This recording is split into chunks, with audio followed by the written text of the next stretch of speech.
योगी आदित्यनाथ क्या कुछ कह रहे हैं, सुनते हैं। पूर्व विधायक आनंद शुक्ला जी, भारतीय जनता पार्टी और सहयोगी दलों के हमारे सभी पदाधिकारीगण,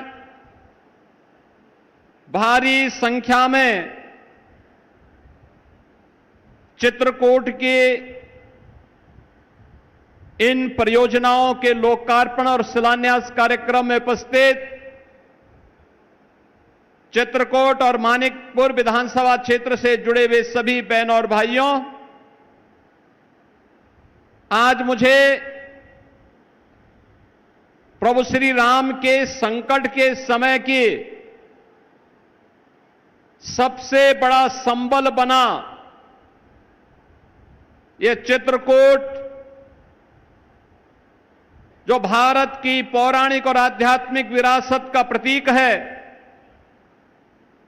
जिस चित्रकूट जनपद में त्रिकालदर्शी ऋषि महर्षि वाल्मीकि को अपना आश्रम बनाना पड़ा था, और जिस जनपद को यह सौभाग्य प्राप्त है कि संत तुलसीदास जी जैसा एक युग दृष्टा संत जिस धरा पर जन्म लिया हो, ऐसी पावन धरा जहां पर कामदगिरि परिक्रमा के माध्यम से हर श्रद्धालु जन अपने आप को पुण्य का भागीदार बनाता है। मां मंदाकिनी की कृपा, गुप्त गोदावरी सती अनुसुईया आश्रम और यहां पर स्थित तमाम ऐसे आध्यात्मिक केंद्र जो निरंतर आध्यात्मिक ऊर्जा से इस पूरे जनपद और पूरे प्रदेश को लाभान्वित करते हैं, ऐसी पावन आध्यात्मिक धरा में आने का अवसर प्राप्त हुआ है। मैं इस पावन धरा को कोटि कोटि नमन करते हुए आप सभी का मैं अभिनंदन करता हूं, स्वागत करता हूं। और जब आए हैं तो चित्रकूट के प्रति, प्रभु श्री राम के प्रति आपके पूर्वजों ने जो उस समय योगदान दिया था, तो उसके प्रति कृतज्ञता ज्ञापित करते हुए उपहार स्वरूप 950 करोड़ रुपए से अधिक की परियोजनाओं का उपहार इस जनपद को प्राप्त हो रहा है। इसके लिए पूरे चित्रकूट जनपद वासियों को मैं बधाई देता हूं, अपनी शुभकामनाएं देता हूं। बहन और भाइयों, प्रभु श्री राम के संकट के समय उनका आश्रय प्रदान करने वाला कोई जनपद था तो वह आज का हमारा जनपद चित्रकूट है। याद करिए ना, उस समय कैसी स्थिति रही होगी। तब साधन नहीं रहे होंगे। तब महर्षि भारद्वाज ने उन्हें कहा था कि जाओ यमुना जी के उस तट पर, उस पार जाओगे तो वहां पर महर्षि वाल्मीकि मिलेंगे, और महर्षि वाल्मीकि से पूछो कि आगे 14 वर्ष का वनवास का कालखंड कहां व्यतीत करना है। और महर्षि वाल्मीकि की आज्ञा से भगवान राम चित्रकूट में आए थे। लगभग 12 वर्ष उन्होंने चित्रकूट में व्यतीत किए।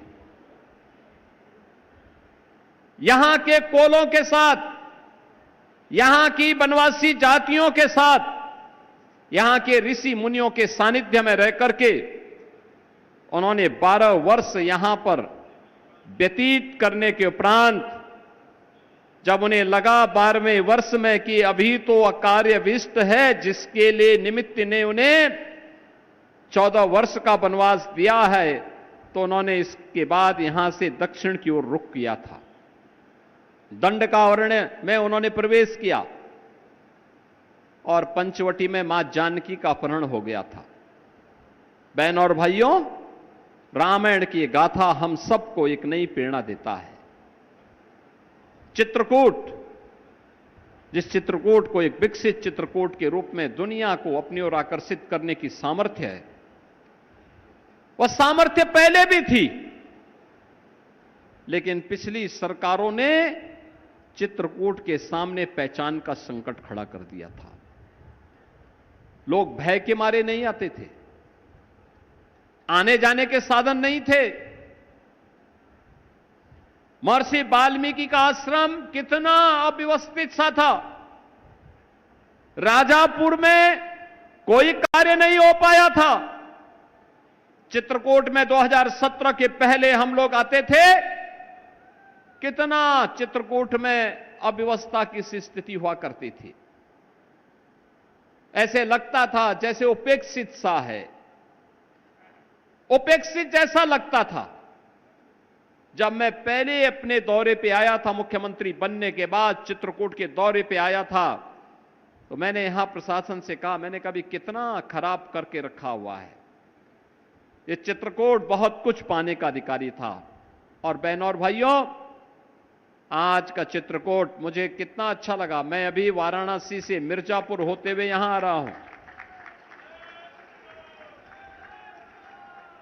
उत्तर प्रदेश में पहाड़ी की इतनी अच्छी चोटी पर एयरपोर्ट का निर्माण हो, यह केवल चित्रकूट में ही संभव हो पाया है। और चित्रकूट वासियों को मैं बधाई देता हूं।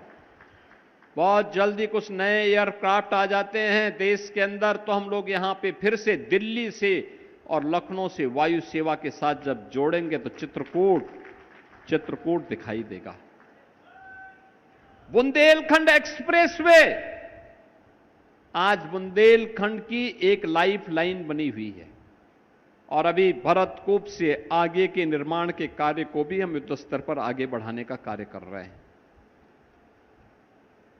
डिफेंस मैन्युफैक्चरिंग कॉरिडोर, याद करिए हजारों वर्ष पहले भगवान राम ने यहां पर जो साधना की थी, उस साधना के फलस्वरूप संपूर्ण भारत सुरक्षित हुआ था। उन्होंने यहीं से दंडकारण्य में प्रवेश करते हुए फिर लंका में चढ़ाई की थी, सेतुबंध का निर्माण किया था। इतना बड़ा कार्य इतने विस्तृत भूभाग में करने के बाद इन हजारों वर्षों में यह शून्य हो गया। कुछ नहीं हो कर पाई पिछली सरकारें। आजादी के बाद उपेक्षित हो गया। लेकिन बहनों और भाइयों, अब डिफेंस मैन्युफैक्चरिंग कॉरिडोर का यहां पर कार्य हो रहा है। और अभी यहां कुछ ही दिनों के बाद हम निवेश करने के लिए, एक बड़े यूनिट का निवेश करने के लिए यहां पर आने जा रहे हैं। आज डिफेंस मैन्युफैक्चरिंग कॉरिडोर में उत्तर प्रदेश की अपनी एक ताकत है। ये ताकत आपने देखा होगा, कल आदरणीय प्रधानमंत्री जी इंडोनेशिया में थे। इंडोनेशिया ने भारत के साथ जो समझौते किए हैं, उनमें उत्तर प्रदेश में बन रही ब्रह्मोस मिसाइल को भी भारत आयात करेगा, निर्यात करेगा आपके जो है इंडोनेशिया के लिए। ये भारत की डिफेंस मैन्युफैक्चरिंग के क्षेत्र में आत्मनिर्भरता का उदाहरण है और एक्सपोर्ट की ताकत को बताता है। रक्षा सेनाओं के पास अपने देश में बने हुए हथियार हों, अस्त्र शस्त्र होंगे, और उसका एक केंद्र बिंदु आपका चित्रकूट भी होगा। चित्रकूट भी होगा। शस्त्रेण रक्षते राष्ट्रे शास्त्र चिंता प्रवर्तते। इसका उदाहरण कोई बनेगा कि शस्त्र और शास्त्र दोनों का संधान का केंद्र कोई बनेगा तो चित्रकूट बनेगा। चित्रकूट। जगतगुरु रामभद्राचार्य विश्वविद्यालय को हम लोगों ने राज्य शासन का विश्वविद्यालय बना दिया है। अब वह विश्वविद्यालय यहां पर उन्नयन करेगा, विकास की गति को स्पीड बढ़ाएगा। अब चित्रकूट में वह सब कुछ है जिसकी हजारों वर्षों से इंतजार था और आजाद भारत में 75-70 वर्षों से जिसके लिए आप लालयित थे। और बहनों और भाइयों, आज उसी के लिए आपको आश्वस्त करने के लिए मैं आपके पास आया हूं। हमें कठिनाई हुई। ये कठिनाई इसलिए हुई, जिन क्षेत्रों में डबल इंजन सरकार से जुड़े हुए एमएलए एमपी हैं, वहां पे तो कोई दिक्कत नहीं होती। लेकिन जहां पर है नहीं वहां कोई बोलने वाला नहीं है। समाजवादी पार्टी के लोगों को तो ठेके पट्टे से ही फुर्सत नहीं है, उनको जमीन कब्जा करने से ही फुर्सत नहीं है। वो तो सरकार का डंडा है कि वे कब्जा नहीं कर पा रहे हैं, लेकिन गिद्ध दृष्टि तो लगी हुई है। बहनों और भाइयों, 2022 में चित्रकूट में भी डबल इंजन सरकार का कोई एमएलए होता, भाजपा का कोई एमएलए होता, तो चित्रकूट अब तक अयोध्या की तरह चमक रहा होता, काशी की तरह चमक रहा होता, प्रयागराज की तरह चमक रहा होता। 2024 में अगर एमपी भी भारतीय जनता पार्टी का जीता होता तो चित्रकूट पूरा जनपद और पूरा ये संसदीय क्षेत्र भी और तेज गति के साथ आगे बढ़ रहा होता। जो जनता की बुनियादी सुविधाएं हैं, जिनके लिए जनप्रतिनिधि डे टू डे लड़ता है, काम करता है, मेहनत करता है, परिश्रम करता है, संघर्ष करता है, वो तभी संभव हो पाता है जब जिस विचारधारा की सरकार हो, वहां का एमएलए और एमपी हो, तो विकास के कार्यों में फिर कोई बाधा नहीं बनती। बहनों और भाइयों, यही समस्या थी, यही समस्या है चित्रकूट में। हम लोग तो तब भी आ जाते हैं, हर महीने मंत्रियों को भेजते हैं, हर महीने यहां की समीक्षा लेते हैं, विकास के कार्यों का रिव्यू करने के लिए मैं स्वयं आया हूं, पीडब्ल्यूडी के मंत्री को लेके आया हूं कि पीडब्ल्यूडी से जुड़े हुए क्या कार्य होने हैं, लालापुर में क्या होना है, राजापुर में क्या होना है, कामतगिरी परिक्रमा के लिए क्या कुछ किया जाना है, मंदाकिनी के तट को और सुंदर कैसे बनाया जा सकता है, करवी के विकास के लिए क्या किया जाना है, चित्रकूट के विकास के लिए क्या होना है, गुप्त गोदावरी के बारे में क्या होना है, और राजापुर और अन्य क्षेत्रों को कैसे हम व्यवस्थित रूप से आगे बढ़ा सकते हैं, इन सब के बारे में। बहनों और भाइयों, आज 950 करोड़ रुपए से अधिक की परियोजनाएं एक साथ चित्रकूट को हम दे रहे हैं। पहले की सरकारें जो अपने आप को समाजवादी कहते थे, वे चित्रकूट आने में डरते थे। वे डॉक्टर राम मनोहर लोहिया के नाम पे राजनीति करते हैं, अपनी विरासत को आगे बढ़ाते हैं, लेकिन जब सत्ता में आते हैं तो केवल अपने परिवार के लिए कार्य करते हैं। तब उनको सिपाही परिवार से ज्यादा कुछ दिखाई नहीं देता, उससे ज्यादा उनकी दृष्टि नहीं है, उससे ज्यादा वो देख भी नहीं सकते, सोच भी नहीं सकते, परिवारवाद और वंशवाद से ऊपर उठ ही नहीं सकते, विकास की कोई सोच नहीं थी। उन लोगों के द्वारा लगातार जब भी उनको मौका मिला, उन्होंने परिवारवाद और वंशवाद के नाम पर समाज में विद्वेष पैदा करने का जो कुत्सित कार्य किया है, आज भी वे उसी तर्ज पर काम कर रहे हैं। याद करिए, डॉक्टर राम मनोहर लोहिया के कारण कभी चित्रकूट और प्रदेश के तमाम अन्य भागों में रामायण मेलों का शुभारंभ हुआ था, रामायण मेला। और आज के समाजवादी राम से दूरी बनाते हैं, बाबर को अपना आदर्श मानते हैं, औरंगजेब को अपना आदर्श मानते हैं, राम और कृष्ण को नहीं मानते। भगवान राम के प्रति उनकी आस्था नहीं है, भगवान श्री कृष्ण के प्रति उनकी आस्था नहीं है, सनातन के विरासत का लोग सम्मान नहीं करते हैं। यही अंतर है, और यही कहने के लिए मैं आया था कि जब ये लोग भारत की विरासत का सम्मान नहीं कर सकते, तो भारत के विकास के लिए भी इनके द्वारा कोई प्रयास नहीं हो सकता है। यही तो ये करते रहे। 4 बार समाजवादी पार्टी की सरकार थी, बुंदेलखंड एक्सप्रेसवे तब भी बन सकता था, रेलवे की बेहतर सुविधा तब भी मिल सकती थी, डिफेंस मैन्युफैक्चरिंग कॉरिडोर की सुविधा तब भी मिल सकती थी। बहनों और भाइयों, जगत गुरु रामभद्राचार्य विश्वविद्यालय को राज्य विश्वविद्यालय के रूप में मान्यता तब भी मिल सकती थी। उत्तर प्रदेश का चित्रकूट आज जिस रूप में अपनी ओर लोगों को, श्रद्धालुओं को आकर्षित कर रहा है और एयरपोर्ट का विकास जिस तर्ज पर हुआ है, ये तब भी हो सकता था, लेकिन तब कार्य करने की सामर्थ्य भी नहीं थी, न विजन था। और यही कारण था ये चित्रकूट, इसकी पहचान आध्यात्मिक और सांस्कृतिक नहीं बल्कि भय और दहशत के रूप में हो गया था। ऐसे लगता था कि जैसे ताड़का, मारीच और सुबाऊ और बक्सर में नहीं, त्रेता में तो बक्सर में थे, लेकिन लगता था कलयुग में वे चित्रकूट में ही आकर के बैठ गए हैं। ये समाजवादी पार्टी की सरकार के समय होता था। और इसलिए बहनों और भाइयों, आज मैं आप सबको आश्वस्त करने के लिए आया हूं। ये डबल इंजन की सरकार जो प्रधानमंत्री मोदी जी ने पहले दिन कहा था, हमारी सरकार सबका साथ और सबके विकास के भाव के साथ कार्य करेगी। आज सबका साथ, सबका विकास का भाव हर एक क्षेत्र में देखने को मिल रहा है। क्या गरीब है, क्या किसान है, क्या नौजवान है, क्या महिलाएं हैं, हर तबके के व्यक्ति के लिए कुछ न कुछ सुविधाएं हैं।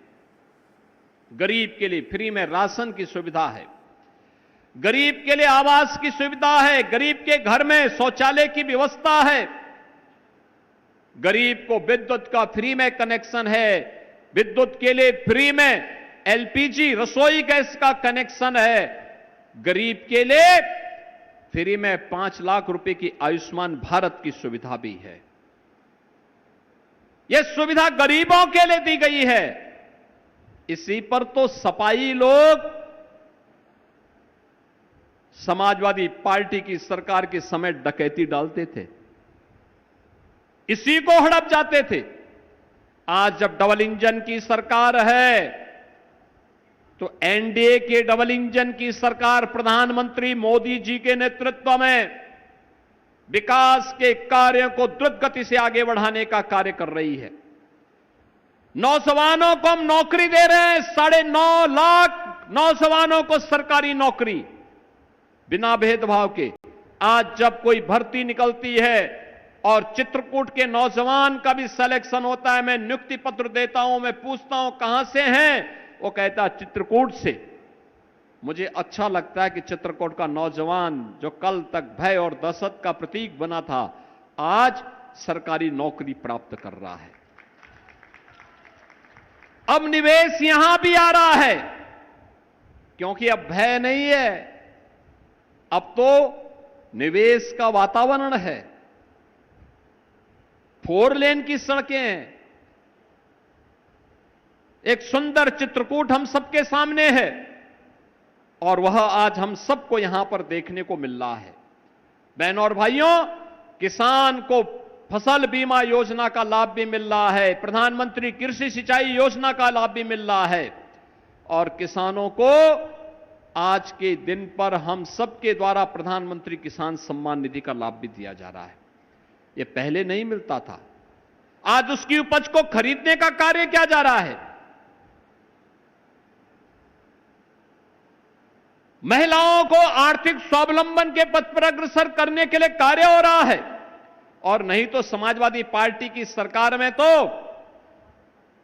देख सपाई बिटिया घबराई, सपाइयों को देख करके बिटिया इतनी घबरा जाती थी कि वो घर के बाहर ही नहीं निकलती थी। ये उनकी पहचान बन चुकी थी। आज तो यहां पे हम लोग एक पर्यटन के नए केंद्र के रूप में, यानी ये आध्यात्मिक टूरिज्म तो था ही, अब इको टूरिज्म के भी एक नए केंद्र के रूप में इसको विकसित करने के लिए हम लोगों ने यहां पे रानीपुर टाइगर रिजर्व को भी यहां पे के लिए आगे बढ़ाने का कार्य प्रारंभ किया है। बहनों और भाइयों, विकास की प्रक्रियाएं जब एक साथ जुड़ती हैं और स्पीड जितनी अच्छी होती है, प्रगति उतनी ही तेज होती है। और प्रगति होगी तो समृद्धि को कोई रोक नहीं सकता है।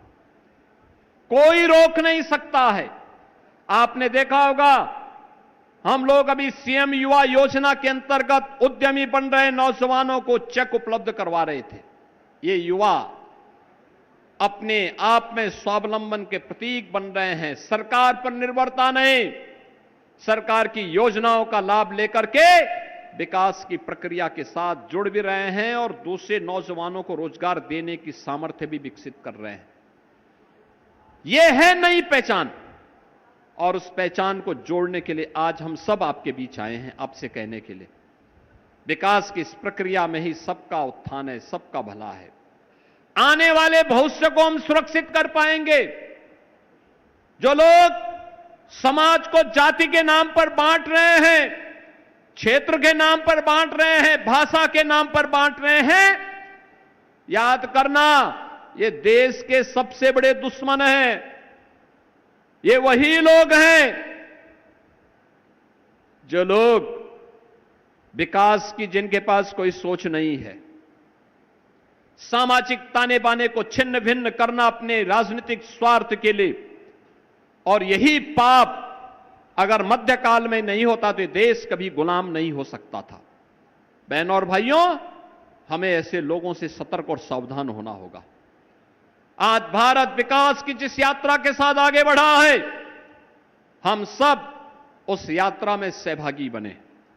प्रधानमंत्री मोदी जी के नेतृत्व में नया भारत नई तरीके से आगे बढ़ रहा है, मजबूती के साथ आगे बढ़ रहा है। बिना रुके, बिना डिगे, बिना थके प्रक्रिया आगे बढ़ रही है। और उस प्रगति की यात्रा में सहभागी बनना आज का हमारा सबसे बड़ा कर्तव्य बनता है। इसी में हमारा वर्तमान भी और हमारे आने वाली पीढ़ी का भविष्य भी सुरक्षित है। और उस आने वाली पीढ़ी के सुरक्षित भविष्य के लिए पूरे चित्रकूट जनपद को भी इसमें सहभागी बनना पड़ेगा। बहनों और भाइयों, आपने इधर कुछ समाचार सुने होंगे, आपने देखा होगा कांग्रेस और समाजवादी पार्टी अचानक सक्रिय हो गई। अचानक सक्रिय हुई। और सक्रिय क्यों हुई? जो जन्मजात अयोध्या को कोसने वाले लोग थे, खानदानी अयोध्या को कोसने वाली पार्टियां थीं, उनको एक मुद्दा मिल गया। उनको एक मुद्दा मिल गया। याद करिए, कांग्रेस की केंद्र में सरकार थी और राम सेतु को तोड़ने के लिए जब कांग्रेस की सरकार ने शरारत प्रारंभ की थी, राम भक्त एकजुट हुए थे, तब माननीय उच्चतम न्यायालय में, सुप्रीम कोर्ट में, तब कांग्रेस ने एक शपथ पत्र दाखिल किया था। और शपथ पत्र दाखिल करते हुए कांग्रेस ने कहा था कि राम तो हुए ही नहीं, ये काल्पनिक है। ये कांग्रेस शर्म भी नहीं आई इनको भगवान राम और भगवान कृष्ण के बारे में इनको काल्पनिक कहने में, तनिक भी लज्जा नहीं आई। अगर राम और कृष्ण काल्पनिक हैं तो अयोध्या और चित्रकूट क्या है, श्रृंगवेरपुर क्या है, मथुरा वृंदावन क्या है, बलदेव गोवर्धन क्या है, बरसाना क्या है, पंचवटी क्या है। हमारे प्रभु को काल्पनिक बोलने वाले लोग किस मुंह से आज अयोध्या में आस्था की बात कर रहे हैं? किस मुंह से कर रहे हैं? राम भक्तों पर गोली और लाठी चलाने वाले लोग किस मुंह से आस्था की बात अयोध्या के बारे में कह रहे हैं? एक राम भक्त कहे, एक चित्रकूट वासी कहे, उसका स्वागत होना चाहिए, क्योंकि चित्रकूट ने तो भगवान राम को लगभग 12 वर्ष तक अपने यहां आमंत्रित किया था, रहने के लिए अवसर दिया था, उनके साथ यहां पर एक सहोदर भाई जैसा व्यवहार किया था। चित्रकूट मान सकते हैं, देश का राम भक्त कहे तो कोई दिक्कत नहीं, लेकिन आज अयोध्या में आस्था के नाम पर अयोध्या को बदनाम करने, राम की विरासत को बदनाम करने की साजिश और एक ठेका लगता है समाजवादी पार्टी और कांग्रेस ने ले लिया है। आपने देखा होगा लगभग 150 लोग अयोध्या में जो मंदिर में चढ़ावा आता है उसकी काउंटिंग में है। ट्रस्ट ने एक सिफारिश की कि हमें यह जानकारी मिली कि चढ़ावे में जो पैसा आता है इसके नाम पर कुछ चोरी हो रही है, इसके लिए एक उच्च स्तरीय एसआईटी गठित करनी चाहिए। राज्य सरकार से अनुरोध किया। हमने श्री राम जन्मभूमि तीर्थ क्षेत्र न्यास की सिफारिश को स्वीकार किया और एक उच्च स्तरीय कमेटी एसआईटी के रूप में स्पेशल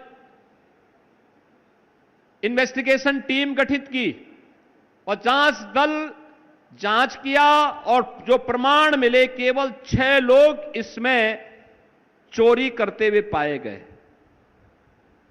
कुल 6 लोग,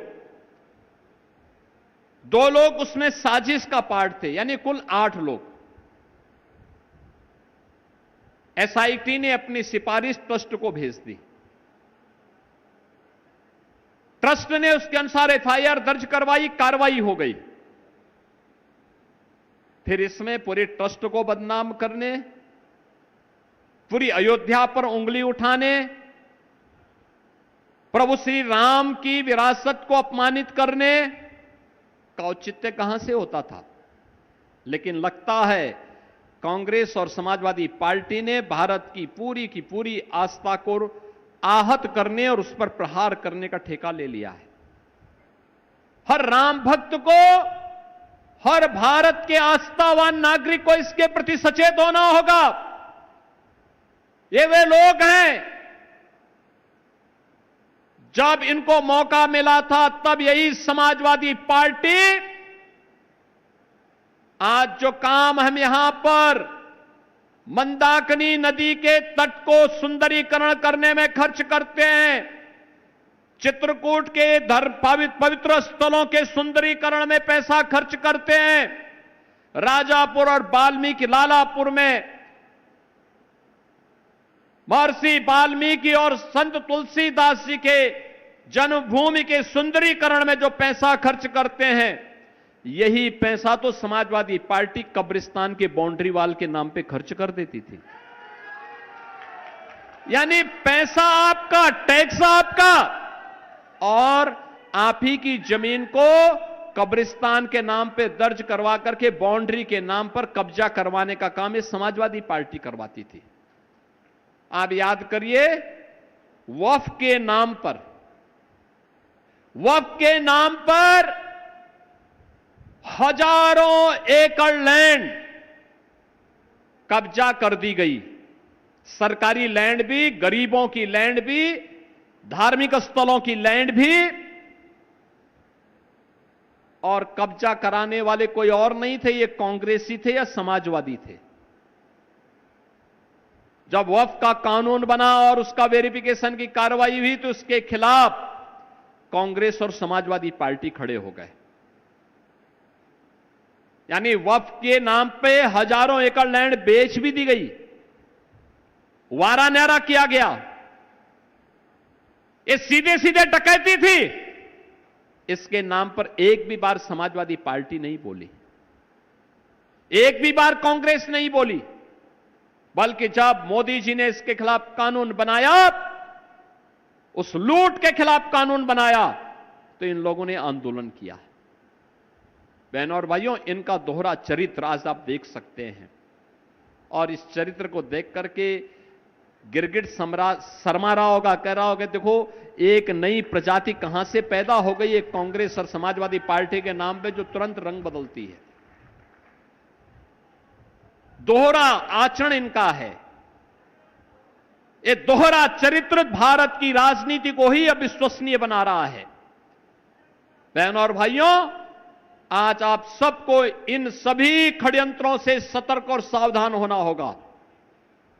ये लोग किसी का सम्मान नहीं करते, बाबा साहब भीमराव अंबेडकर का सम्मान नहीं करते। बाबा साहब भीमराव अंबेडकर के नाम पर कन्नौज में मेडिकल कॉलेज का निर्माण हुआ था, समाजवादी पार्टी ने बाबा साहब भीमराव अंबेडकर का नाम हटा दिया।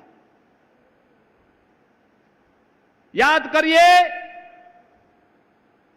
महर्षि वाल्मीकि का आश्रम इसी लालापुर में है।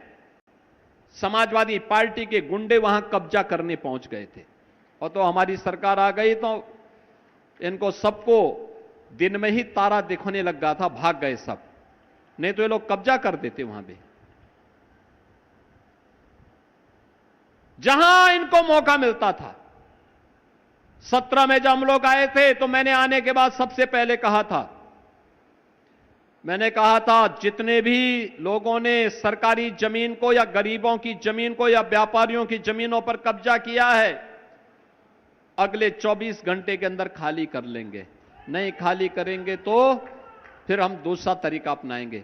बहनों और भाइयों, हमारे जो पोर्टल में जमीनें आई वो 64,000 एकड़ लैंड आई थी जिस पर अवैध कब्जे हुए थे और ये सब समाजवादी पार्टी के लोगों ने कब्जे किए हुए थे।